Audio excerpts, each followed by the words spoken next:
Welcome to Sib Spot. Today's Reddit stories are from Malicious Compliance. Story 1 is by Ill Communication 138. You suspended me for 7 days, not 6. Kinda long, but I'll make it as short as possible. So, for context, this happened back in 2015 and 2016. I'm a single mom, 23 female at the time, and only had a young son to tend to. So I was waitressing at a restaurant that we'll call East End for this story, that was in the heart of the rough area of our town. But a major success due to the support of our community and area-wide parties we were known for throwing. It even resulted in another restaurant being built on the West Coast. However, behind the scenes, our best-known secret was that our checks would never clear and cashing them anywhere was always an issue due to mismanagement of funds. They even put $0 on my W-2 form even though I put back funds from each supposed check, which I think is illegal. Throughout this, I stayed faithful to them and worked hard almost daily, bringing my son with me from lack of childcare. I even worked an entire month from 9 a.m. to sometimes 3 a.m. and was eventually made top waitress and got a $1.25 raise, which wasn't much money on waitress pay, but still every penny counted. But soon the owner passed the company down to his son, and when he took over, everything was okay until he hired 2 employees. I'll call them Tina, an older female, and Leah, an old schoolmate. So, I noticed that my boss's son started getting closer to them to a point where they were hanging out after work. Then, one day, a meeting occurred where they were both named managers, even though I had 2 years seniority and top sales, and my job title and pay raise were both taken. As if that was not heartbreaking enough, my work ethic started getting picked apart by them, especially Tina, who would call me a table hog and not a team player, even though I brought in the most sales. So finally, the last straw came on an event night. I had worked the entire lunch rush that day and was asked to cover the late shift since they knew I knew how to work it. Tina decided to make me the register waitress, meaning I could only work the front bar and door and not take tables. "You made enough money for today," she said with snark, and walked off. Now, my family happened to walk in and requested me to host their table. There was a rule saying that if a certain worker was requested, the worker would take it. But my manager was upset by this because she had to work in front of my place. By the end of the night, she pulled up the computer and the following conversation happens. "Tina, what did you do for this table?" Me, confused and angry. "Who is questioning my orders?" Tina, taken aback. "I was wanting to see what you did for them worth being suspended for a week. I had no choice but to work when as a manager I'm supposed to just sit back and observe everything to make sure things go right." Me, "Excuse me? You know the rule. But you know what? Whatever, F this." I stormed out in tears. The next day, I go in for my check when I notice on the schedule that I was only suspended for 6 days and scheduled to work on the 7th for a huge party that was supposed to happen. Cue Malicious Compliance. I went directly to the boss and told him I thought I was suspended for 7 days, not 6, and had plans for that day, which I didn't. My boss saw this and pointed out to Tina, who had no choice but to enforce my suspension. That night, I drove by and the streets were packed. "So you worked a table. How do they not know that you worked a table? Like, how do they see a full group of people, your family, at a table and not know that you serviced them and then question it later?" That's kind of confusing to me, unless I guess sometimes restaurants are divided in certain ways that you don't see parts of the restaurant and somebody may not see that you were working on that station. But good on you. Take the extra day off if they want to punish you for absolutely nothing when you have seniority. Our next story is by a quiet borderline. "What are you going to do about it? Call the cops?" I was explaining to my mom what malicious compliance was, and she reminded me of this story. I was a senior in high school when all of a sudden I got sick at school and had to be sent home. Because my car was in the shop, Mom had to come get me. It's about 9:30 a.m. when this happened. As we're driving up a very busy street, we see 2 7- or 8-year-old kids, we'll call them Frank and Zelda, trying to cross.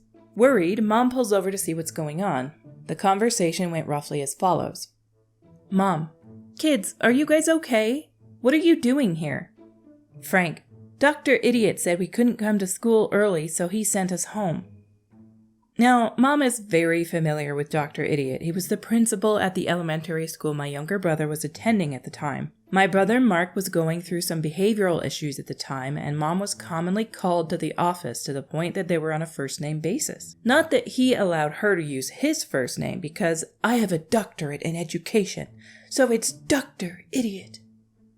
So in other words, he was an entitled idiot.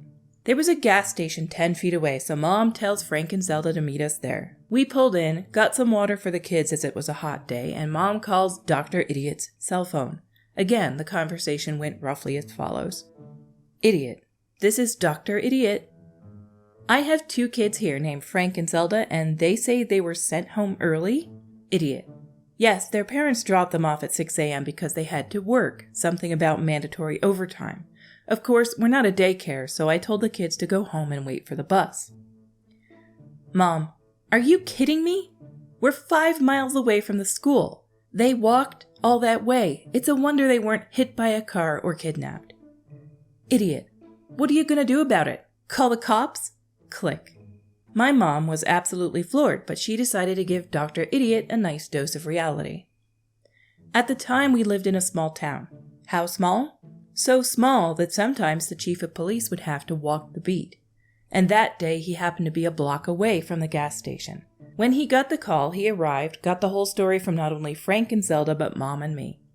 And being the father of 2 elementary-age kids himself, he was pissed.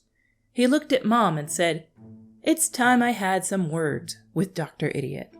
The chief of police drove Frank and Zelda to the school in the squad car, which they were super excited about, personally escorted them to their class and marched to Dr. Idiot's office and proceeded to tear him a new butthole, telling Dr. Idiot that he'd help the parents press charges on him for child endangerment, among other things. From that day on, Dr. Idiot allowed Frank and Zelda to be at school early on the days their parents had mandatory overtime. Update. So I got some details from Mom about why Frank and Zelda were just dropped off at school. Their aunt works at the elementary school and had agreed to watch them until school started a couple hours later. She wasn't on the clock. Frank and Zelda didn't live in a good part of town, and their parents understandably didn't feel their kids would be safe if they were alone. If Dr. Idiot had driven them home to wait for the bus, it wouldn't have gotten on the chief of police's nerves. Update 2. As for why the aunt didn't see the kids, the parents dropped off the kids 10 minutes before the aunt arrived, and Dr. Idiot assured them he'd watch the kids for 10 minutes. Once they were gone, he told the kids to scram. When the aunt got there, she came in a different direction, so she didn't see them. He told her that the kids hadn't been dropped off. Since they were at work, Workplace was very anal about cell phone usage. She had no way to reach them and confirm that. She had no freaking clue what happened until the chief of police turned up with the kids in tow. And yes, I have no idea how Dr. Idiot kept his job. Our next story today is by Lost Plant. Just clean up? Okay. Shortly after graduating high school, I began working at the Clown Man fast food chain. My first few shifts, I was shadowing a trainer as she was teaching me how to run the front. She clearly would have rather been anywhere else. Once the rush of customers died down and I no longer had to be at the register, I asked her what my tasks should be. She said I could clean or organize the front counter. I cleaned off the counter pretty quick as I had been doing that between customers, so I asked her what else I could do. She rolled her eyes and said, "If you see something dirty, clean it," then walked away to chat with some coworkers. Cue Malicious Compliance. The lobby in front of me was a mess with overflowing trash cans, so I began emptying them and taking them to the back. The lobby was L-shaped, so there was a side which was out of view of the front register. Once I had emptied all the front area trash cans, I went to the other side. I had emptied 2 of these trash cans, then rounded the corner to find my trainer at the register with a customer. As soon as she saw me, she looked pissed and asked, "Where were you?" I showed her the trash, and she told me to wait in the back for her. A moment later, she appeared with fire under her butt, saying, "You are not supposed to abandon your station. What were you doing?" As I was freshly 18 at the time, I meekly told her, "You told me to clean whatever was dirty." She was apparently very offended and told me I needed to drop the attitude, then stormed off to tattle to the manager. It took a moment to collect myself as I was on the verge of angry tears, then I made my way back to the front register. The trainer was off to the side talking to coworkers and the manager, clearly complaining about me. As she saw me, she shot me some icy daggers, and then the manager left her to come talk to me. The manager was nice enough and just said, "For the future, if there are no customers, clean the front counter even if it's already clean, so you can be there for customers." I thanked her for telling me. In the 4 months of my employment there, I was never scheduled at the same time as the trainer again until one of my last shifts. I got hired at a government job, so I was very excited to start making some decent money. During one of my last shifts, I guess the trainer had heard I was leaving. She came up to me and not so subtly condescendingly said, "Leaving us so soon, are we?" I played dumb and said, "Yeah, I'm so excited to start working at insert job. It'll be a nice increase of income."